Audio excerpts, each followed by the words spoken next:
Hello viewers, ఎలా ఉన్నారు అందరూ? నేను బాగున్నాను, మీరు కూడా బాగుండాలని కోరుకుంటున్నాను.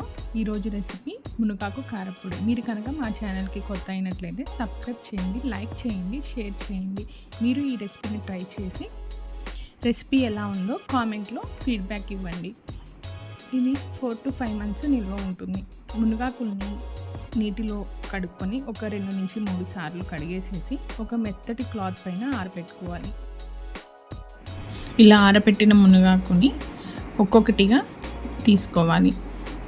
చిన్న చిన్న లేత ఆకులు ఉంటాయి కదా, ఆ కొమ్మల్ని కూడా మనం వాడుకోవచ్చు. ఈ మునగాకు వల్ల ఎన్నో ప్రయోజనాలు ఉన్నాయి.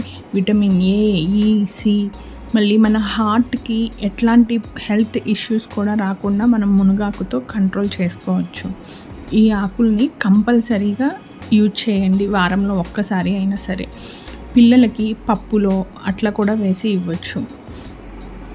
ఇప్పుడు ఈ రెసిపీని ఎలా చేసుకోవాలో వీడియోలో కంటిన్యూ చేద్దాం. మునగాకులు మొత్తాన్ని ఇట్లా వంచుకున్న తర్వాత ఒక పక్కన పెట్టుకోండి. ఈ గ్యాప్లో ఒక ప్యాన్ తీసుకొని ప్యాన్ని లో ఫ్లేమ్లో హీట్ చేసేసి 1 టీ స్పూన్ ఆయిల్ని వేసుకోవాలి. 1 టీ స్పూన్ ఆయిల్ వేసుకున్న తర్వాత 2 స్పూన్ల పచ్చి శనగపప్పు వేసుకోవాలి. మినప్పప్పు 2 టీ స్పూన్లు వేసుకోవాలి. పెసలు 3 టీ స్పూన్లు కూడా వేసుకోవాలి. వేసుకొని లో ఫ్లేమ్లోనే ఉంచేసి ఫ్రై చేసుకోవాలి. గోల్డెన్ కలర్ వచ్చే వరకు ఫ్రై చేసుకోండి.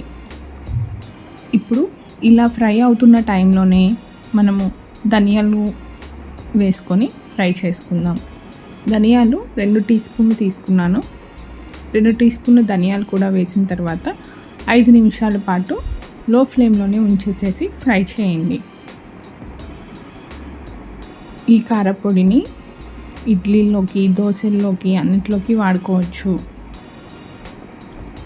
ఇలా ఫ్రై చేసుకున్న దానిలో చివరిగా 2 టీ స్పూన్లు జీలకర్ర కూడా వేసేసి 1 నిమిషం పాటు ఫ్రై చేసుకోండి.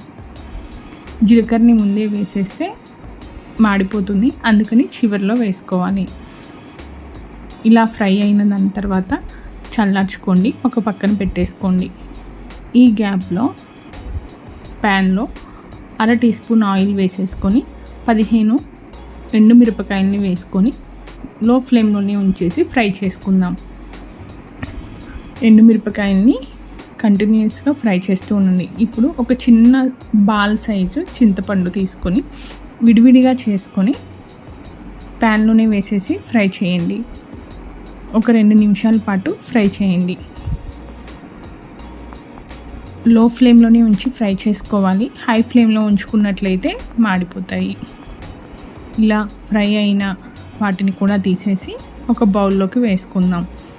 ఇప్పుడు ఒక గుప్పెడు కరివేపాకు వేసి ఫ్రై చేయాలి.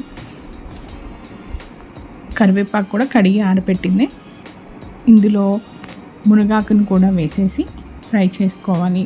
మునగాకు కొంచెం వేగిన తర్వాత 1 టీ స్పూన్ ఆయిల్ వేసేసి ఫ్రై చేసుకోండి.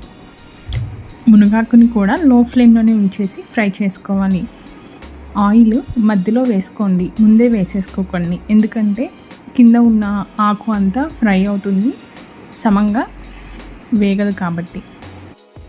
మునగాకు అంతా వేయించిన తర్వాత మెజర్మెంట్ ఎంత ఉంది అంటే 1 కప్పు ఉంది. కరెక్ట్గా ఫాలో అవ్వండి. కరకరలాడే సౌండ్ వచ్చే వరకు ఆకుకూరని ఫ్రై చేసుకోవాలి. ఇప్పుడు మునగాకు ఫ్రై చేసింది పక్కన పెట్టేసుకుందాం. ఈ గ్యాప్లో ఆల్రెడీ ఫ్రై చేసుకుని ఉంచుకున్న మసాలా దినుసులన్నింటినీ గ్రైండ్ చేసుకోవడానికి ఇంకా కొన్ని ఇంగ్రీడియంట్స్ వేసుకోవాలి. వెల్లుల్లి రెబ్బలు 7, కల్లుప్పు 1 టీ స్పూన్ వేసుకోండి. సాల్ట్ మీ రుచికి తగినంతగా వేసుకోండి. ఇలా అన్నీ వేసుకున్న ఇంగ్రీడియంట్స్ని ఒక మిక్సర్ జార్లోకి వేసేసి బరకగా గ్రైండ్ చేసుకోవాలి. ఎందుకంటే ఇందులో ఫ్రై అయిన మునగాకు కూడా వేసేసి మిక్సీ వేయాలి కాబట్టి. ఇలా ఫ్రై చేసిన మునగాకును కూడా వేసేసి గ్రైండ్ చేసుకోండి.